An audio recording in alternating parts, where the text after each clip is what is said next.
एक शादीशुदा महिला रात को अपने प्रेमी के इंतजार में घर का दरवाजा खोल कर रखती है। रात को प्रेमी आता है तो महिला और उसका प्रेमी दोनों रात के अंधेरे में रोमांस से सराबोर हो जाते हैं। एक दूसरे की बाहों में बाहें डाले लिपट जाते हैं जैसे कि कई सालों बाद उनका मिलन हुआ हो। जिसके बाद महिला और उसका प्रेमी एक दूसरे को चूमते हुए शारीरिक संबंध बनाने लगते हैं।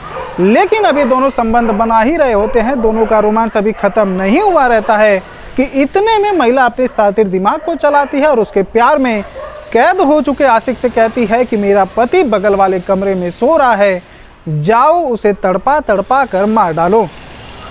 जिसके बाद रात में शातिर महिला उसके आशिक और पति के बीच जो खूनी खेल चलता है उसे देखकर पूरा गांव सन्न रह जाता है और पुलिस को भी इस केस को सुलझाने में इतना चक्कर काटना पड़ता है कि शायद ही इतना चक्कर पुलिस ने कभी अपनी जिंदगी में लगाया हो।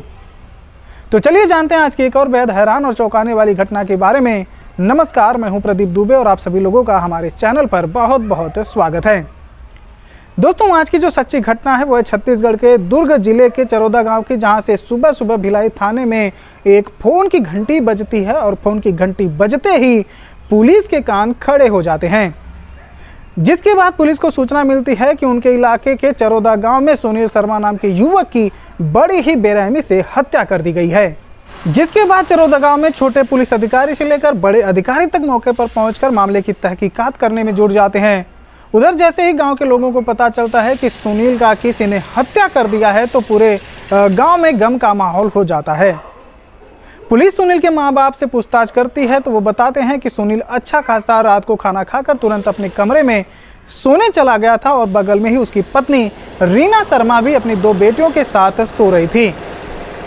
लेकिन जब सुबह उनकी नींद खुलती है तो उन्होंने देखा कि उनका बेटा खून से लथपथ मृत हालत में पड़ा हुआ है और उनकी बहू रीना अपने कमरे में सो रही थी, लेकिन बाहर से रीना का दरवाजा बंद था।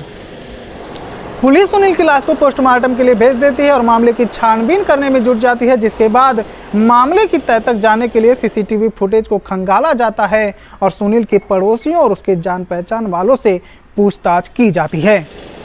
लेकिन कई दिन बीत जाने के बाद भी पुलिस के हाथ कोई सुराग नहीं लगता। जिसके बाद पुलिस सुनील की पत्नी रीना से लेकर उसके माँ बाप तक के कॉल डिटेल को निकालती है तो उन्हें रीना के कॉल डिटेल में एक ऐसा नंबर मिलता है जिस पर लगातार कई बार फ़ोन किया जाता है और उधर से फ़ोन आया रहता है। और साथ ही साथ व्हाट्सएप पर भी दोनों की ढेरों सारी बातचीत की डिटेल पुलिस के सामने आ जाती है। ये सब देखकर अब पुलिस को रीना शर्मा पर सुनील की हत्या का शक जाने लगता है कि हो न हो सुनील की हत्या के पीछे कहीं न कहीं उसी की पत्नी का हाथ है।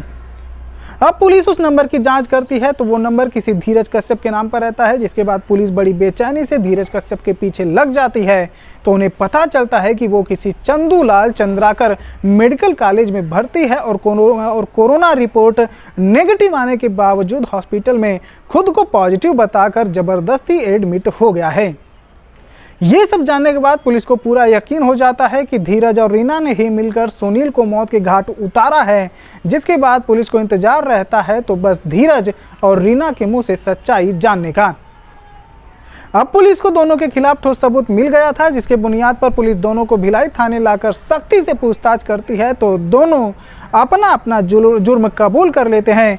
अपने बयान में रीना पुलिस वालों को बताती है कि उसका और धीरज का कई दिनों से अफेयर चल रहा था, लेकिन सुनील बीच में रोड़ा बना हुआ था जिसके लिए दोनों ने उसे अपने रास्ते से हटाना ही बेहतर समझा। और एक रात जब सुनील अपने कमरे में सो रहा था तो प्लान के मुताबिक धीरज घर में घुसता है और पहले तो वो रीना के कमरे में घुसा। दोनों ने देर रात वक्त साथ बिताया और एक दूसरे की शारीरिक हवस मिटाई। जिसके बाद धीरज ने रीना के कमरे का दरवाज़ा बाहर से बंद कर दिया ताकि किसी को रीना पर शक ना हो और उसके बाद एक शब्बल लेकर सुनील को उसी के जरिए मौत की नींद सुला दी। गुनाह कबूल करने के बाद पुलिस दोनों आरोपियों को उनके सही सलामत हवालात में भेज देती है। तो दोस्तों, आज के लिए बस इतना ही। आज की इस सच्ची घटना पर आपके क्या विचार हैं, वीडियो को लाइक और कमेंट करके जरूर बताएं और अगर चैनल पर नए हैं तो चैनल को सब्सक्राइब भी जरूर करें। धन्यवाद।